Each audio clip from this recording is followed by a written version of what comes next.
Magaalaa guddoo Liibiyaa Tripoolii keessa kan jiru mana hidhaa Mabaanii jedhamu keessaa hookkara ka'een godaantonni achi keessa turan miliquuf yaalan jechuudhaan yoo xiqqaate godaantonni 6 ajjeefamuu jaarmiyaan godaantotaa addunyaa yookaan IOM gabaasee jira. Kanneen hidhaa keessa jiran keessaa tokko Liibiyaa eega seentee waggaa 5 ta'uu ka dubbattuuf daa'ima isheef abbaa warraa waliin hidhamtee ka jirtu haati tokko erga qabamtee guyyaa 7 ta'eera. Haala mana hidhaa sana keessaa akkas jechuun jaallanneef ibsan. Nyaata illee hin qabnu daa'imni illee nutti miidhamuu jirti. Hiriyaan koo nama bilbila isiitiin dubbachuutti jiru. Isheenis illee daa'ima lama ofirkaa qabdi. Ani illee daa'ima ofirkaa qaba. Daa'ima nutti miidhamuu jirti. Nyaata illee hin jiru. Waan akkasii immoo nagarre wanti uffatan hin jiru. Daa'imni haala hin qabanu. Nuti illee amma cinqannee hammaama keessa dhaabbatee isiin dubbachuutti jiru. Maaliif sin qabanii? Ulaa rukutaniitu muraan kottaan jedhaniitu makiinaatti nu seensisanii achumaan nu ga'uu malee waan tokko waan kanaa waan sanaa wanti nu ga'e hin jiru.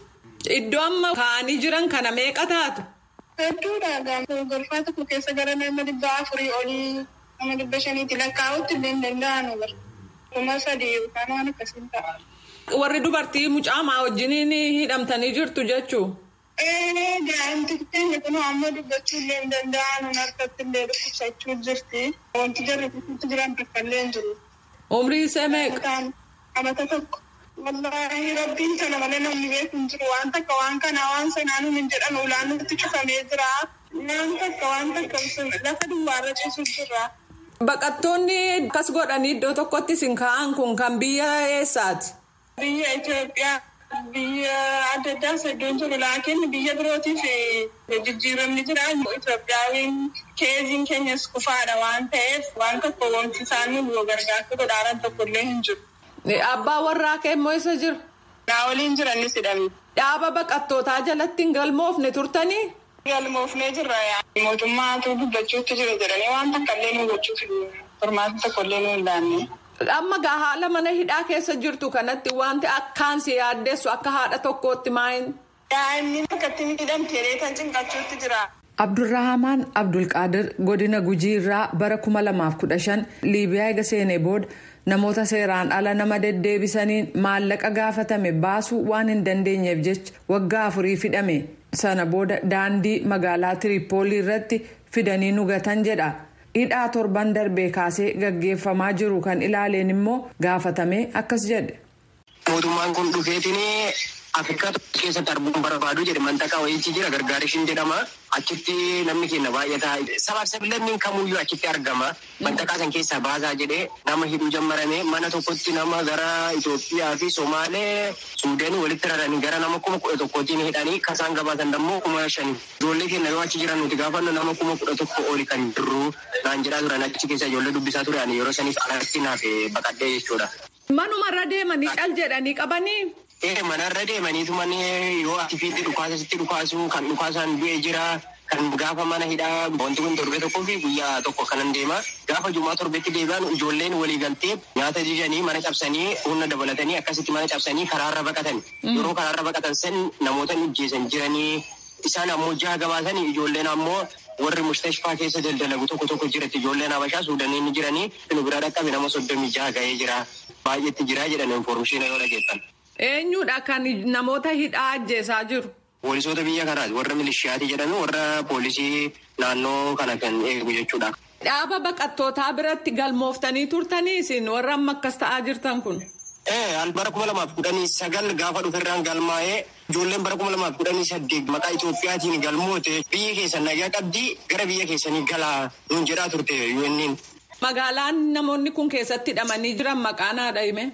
Magaalaa Absaliim jedhamti. Kun dammoo Inzaaraa jedhama. Tiraapoolii keessa. Inni ijoolleen cabsitee baate dammoo Wadda Sha'aar jedhamti. Hundi isaa tiraapooluma kana keessa. Godaantota haala mana hidhaa keessa jiru morman ajjeefamuu jimaata darbe kabalaaleffate jaarmayaan godaantota addunyaa yookaan IOM kun tarkaanfii hiika tokko hin qabne jechuun mormee jira.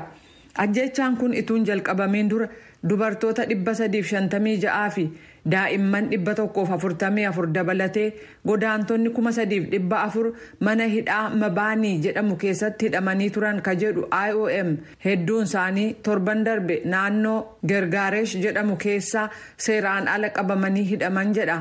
waaltaalee godaantonni itti hidhaman keessatti humna hammaa ba'e gargaaramuu fi sana booda hokkara ka'uun namni du'uun mana hidhaa Liibiyaa keessatti baratamaadha jedhan waajjira IOM Liibiyaa jiruuf itti gaafatamaa akka ta'an Federico Soda.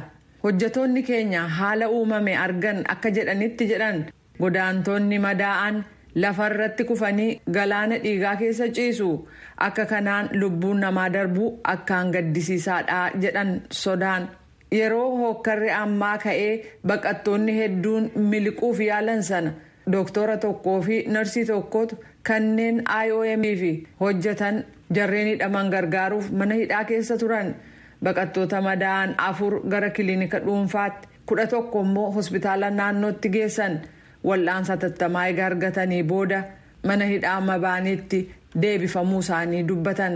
Aangoonni Liibiyaa humna guddaa gargaaramuu fi seeraan ala hidhuu kana dhaabsisanii godaantota kana achi akka ba'aniif balaliin xayyaaraa akka itti fufuuf IOM gaafatee jira. Dhiirotaaf dubartoota ijoollee waliigalaan 10,000 ta'an haala gaddisiisaa mana hidhaa keessaa gargaarsa daangeffamaa qabuu fi yeroo baay'ee hojjetoota gargaarsaa hin seensisne keessatti qabamanii jiru jedha IOM.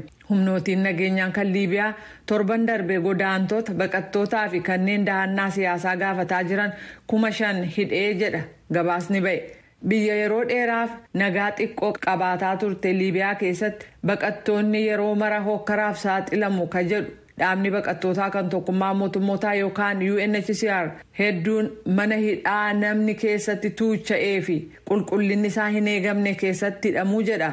Gareen mirga dhala namaaf falmu Amnesty International hidhaa keessatti immoo dararaaf humnaan gudeeddiin irratti gaggeeffamaa jedhee jira.